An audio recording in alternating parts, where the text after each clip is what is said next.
490 సంవత్సరాల తర్వాత భవ్యమైనటువంటి రామమందిర నిర్మాణాన్ని చూసిన తర్వాత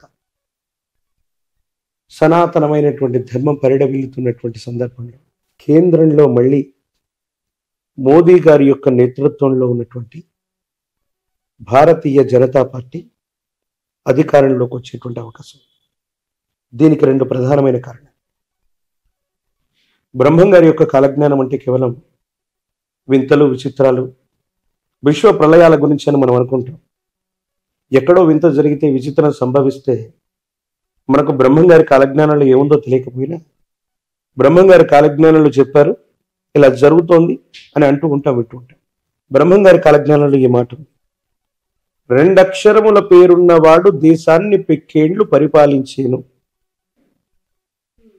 రెండక్షరముల పేరున్నటువంటి వ్యవహారిక నామం ఎవరి యొక్క పేరులో ఉంటే వాళ్ళు మళ్ళీ మళ్ళీ అధికారంలోకి వచ్చేటువంటి అవకాశం ఉంటుంది అన్నటువంటి అంశం కాలజ్ఞానంలో నాకు రెఫరెన్స్ దొరికింది. భారతదేశ తొలి ప్రధానమంత్రి పండిత్ జవహర్ లాల్ నెహ్రూ గారు, వాళ్ళని నెహ్రూ అని పిలుస్తారు. 16 ఏళ్ల వరకు నెహ్రూ మళ్ళీ ఆయన ప్రధానమంత్రిగా ఉంటూ ఉన్నటువంటి పరిస్థితి. ఉత్తరప్రదేశ్ రాష్ట్రానికి వెళ్దాం. యోగి ఆదిత్యనాథ్ గారు, వారిని యోగి అని పిలుస్తారు. ఎన్నో సర్వేలన్నీ కూడా అక్కడ భాజపా పార్టీ రాదని, వేరే పార్టీలు అధికారంలోకి వస్తాయని ఎన్నో రకాలుగా చెప్పారు. యోగి ఆదిత్యనాథ్ గారి యొక్క వ్యవహారిక నామం యోగి. ఆయన సెంట్రల్ మినిస్టర్, మళ్ళీ యూపీని అధికారంలో తీసుకురావటం, మళ్ళీ రెండవ దఫా కూడా ఈ మధ్య కాలంలో జరిగిన ఎన్నికల్లో కూడా మళ్ళీ రెండక్షరముల పేరున్నవాడు దేశాన్ని పెక్కేండ్లు పరిపాలన, ఆయనే మళ్ళీ అధికారంలోకి వచ్చారు. వైఎస్ రాజశేఖర రెడ్డి గారు, ఆయన మనం వైఎస్ అని సంబోధన చేస్తూ ఉంటాం. ఆ వైఎస్ అని సంబోధన చేస్తున్నటువంటి నేపథ్యంలో వారి నేతృత్వంలో ఉన్నటువంటి కాంగ్రెస్ గవర్నమెంట్ మళ్ళీ సెకండ్ టైం కూడా అధికారంలోకి వచ్చింది. వారు ప్రమాదవశాత్తు చనిపోయారు, అది వేరే విషయం. కానీ పవర్ అన్నటువంటిది మళ్ళీ కంటిన్యూ అయ్యింది. ఈ విషయాన్ని పక్కన పెడతాం. నరేంద్రనాథ్ మోదీ గారు, గతంలో వారు గుజరాత్కి ముఖ్యమంత్రిగా ఉన్నారు. వరుసగా 3 పర్యాయాలు వారిని అందరూ కూడా మోదీ అని పిలుస్తారు. రెండక్షరముల పేరుతోనే మోదీ అని పిలుస్తారు. ఒకసారి ముఖ్యమంత్రి అయ్యారు, మళ్ళీ రెండోసారి ముఖ్యమంత్రి అయ్యారు, మూడోసారి ముఖ్యమంత్రి అయ్యారు, ఇక 4వ దేశ ప్రధానమంత్రి అయ్యారు, మళ్ళీ 5వ అయిన దేశ ప్రధానమంత్రి అయ్యారు. ఆయన మళ్ళీ కంటిన్యూ అవ్వడానికి ఛాన్సెస్ ఉన్నాయి. సో నా ప్రశ్నాశాస్త్రాన్ని అనుసరించి వీరబ్రహ్మేంద్ర స్వామి వారి యొక్క ఉపాసకుడిగా కాలజ్ఞానాన్ని, కాళికాంబ సప్తసతిని, వీటన్నిటినీ కూడా అవగాహన చేసుకుంటే భారతదేశంలో మళ్ళీ రెండక్షరముల పేరున్నవాడు దేశాన్ని పెక్కేండ్లు పరిపాలించేను.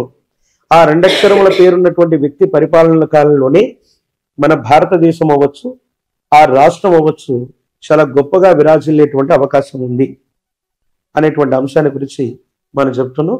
సో సెంట్రల్లో ఖచ్చితంగా మళ్ళీ భారతీయ జనతా పార్టీ అధికారంలోకి వచ్చేటువంటి అవకాశం తప్పకుండా. కమింగ్ టు తెలుగు స్టేట్స్, మనకు ఎలాగో ఇక్కడ శాసనసభ ఎన్నికలు తెలంగాణలో అయిపోయాయి. ప్రస్తుతానికి రేవంత్ రెడ్డి గారు అధికారయుక్తంగా ఉన్నారు. 6 నెలల క్రితం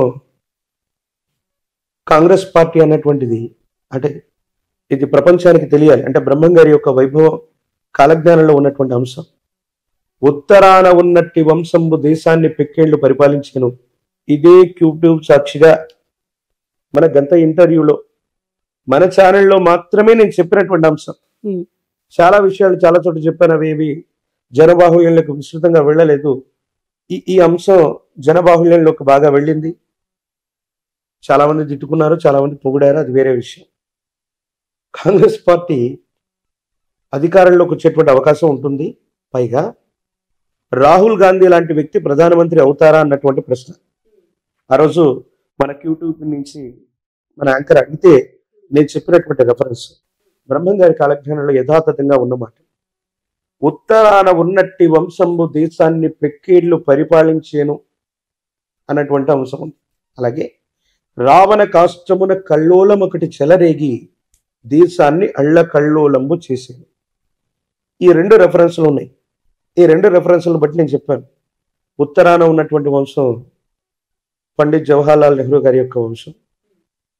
వారి కుటుంబ సభ్యులు ఇప్పటి వరకు దేశాన్ని ఎక్కువ కాలం పరిపాలన చేశారు. 16 సంవత్సరాల పాటు పండిత్ జవహర్లాల్ నెహ్రూ గారు, మరో 3 పర్యాయాల పాటు శ్రీమతి ఇందిరాగాంధీ గారు పరిపాలన చేశారు. తర్వాత రావణ కాష్టమున కల్లోలమొకటి చెలరేగి దేశాన్ని అల్లకల్లోలం చేశాను. ఏమిటి రావణ కాష్టం? భారతదేశానికి పక్కనే ఉన్న రావణ కాష్టం అంటే శ్రీలంక. అక్కడ కల్లోలం, ఎల్టీటీ ఉగ్రవాదులకి తమిళులకి మధ్యలో ఏదో సంఘర్షణ. అప్పుడు ఇందిరాగాంధీ గారి యొక్క తనయుడైనటువంటి రాజీవ్ గాంధీ గారు ప్రధానమంత్రిగా ఉన్నారు. ఈయన ఆ దేశానికి సంబంధించి ఎల్టీటీ ఉగ్రవాదులకి వీళ్ళకి మధ్య జరుగుతున్న సంఘర్షణలు ఆయన కలుగు చేసుకోవటం వల్ల రావణ కాష్టమున కల్లోలము చెలరేగి దేశాన్ని, మన భారతదేశాన్ని అల్లకల్లోలం చేసే కుట్ర ఒకటి జరిగింది. ఏంటో తెలుసా? తమిళనాడుకు సమీపంలోని పెరంబదూరులో బాంబ్ బ్లాస్టింగ్ అవ్వటం. అలాగే రావణ కాష్టంలో కల్లోలం చెలరేగటం వల్ల రాజీవ్ గాంధీ గారు హత్య గావించబడ్డం. ఆ తర్వాత వాళ్ళ సతీమణి సోనియా గాంధీ గారు 2004 నుండి 2014లో యూపీఐ చైర్పర్సన్గా ఉంటే 10 ఏళ్ల పాటు వాళ్లే అధికారంలో ఉన్నట్టు కూడా మనం చూసాం. కాబట్టి సమీపమైనటువంటి భవిష్యత్తులో మళ్ళీ కాంగ్రెస్ అన్నటువంటిది పునర్జీవితం జరిగేటువంటి అవకాశం అది ఎక్కడి నుంచైనా జరగచ్చు, తెలంగాణ నుంచి కూడా అవ్వచ్చు.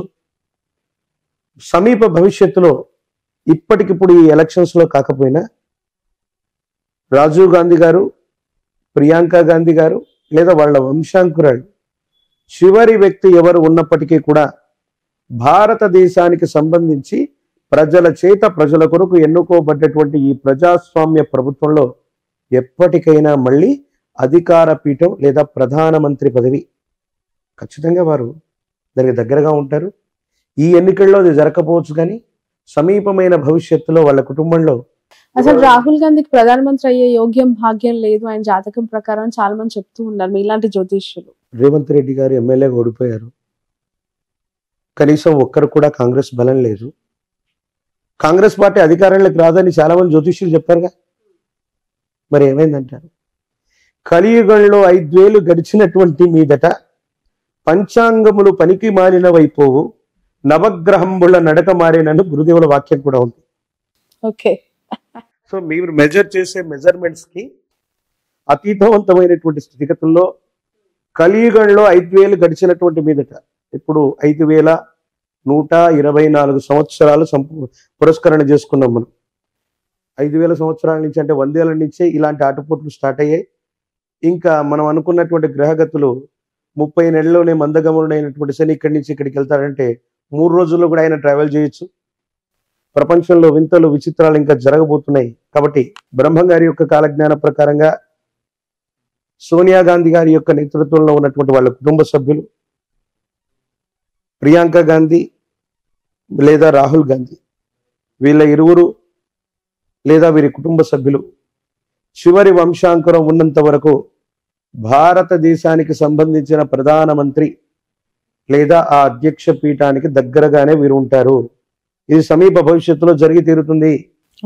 అందులో భాగంగానే ఇక్కడ కాంగ్రెస్ పార్టీ అన్నటువంటిది అందరూ అనుకుంటారు ఇంకా అయిపోయింది, కాంగ్రెస్ ఏమీ లేదు, దాన్ని ఎవరు ఏమీ చేయలేరు. బ్రహ్మం గారి యొక్క కాలజ్ఞానం. బికాజ్ నేను సనాతనమైన ధార్మికవాదిగా